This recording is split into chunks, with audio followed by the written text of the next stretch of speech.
د خوست امنیه قومندانۍ د امنیت امیر وایي چې امنیتي ځواکونو د تیرو شپږ میاشتو په موده کې د غلا، اختطاف، فساد، قتل او دغه راز په نورو غیر قانوني کړنو تورن د 300 زیات کسان نیولي دي. د په خبره یا تورن کسان د دغه ولایت په مرکز او ولسوالیو کې د امنیتي ځواکونو لوري په بیلابیلو عملیاتو پر مهال نیولي دي چې دوسیې عدلي او قضایي ارګانونو ته سپارل شوي دي. نوموړی زیاتوي په خوست کې د جنایي پیښو د مخنیوي په پار په مرکز او ولسوالیو کې امنیتي سرتیرو مبارزه جاري او جدي ساتلې او د خوست میشتو ولسونو د لا ښه امنیت په موخه لازمې هڅې روانې کړي دي.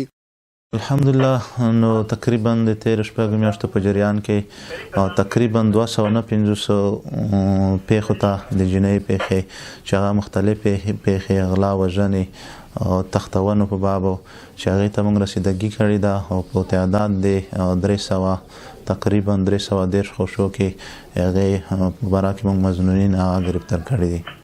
د خوست ولایت اوسیدونکي د امنیتي ځواکونو هڅې ستایي او زیاتوي چې د ولسونو په پراخه همکارۍ د امنیتي ځواکونو له لوري د جنایي او نورو غیر قانوني کړنو مخه نیول شوې. دلته چې د کوم اقدام خوست امنیه قومندانۍ کړی ده په د شپږو میاشتو کې واقعا چې د ولس زړونه یې لوسته وړلي دي.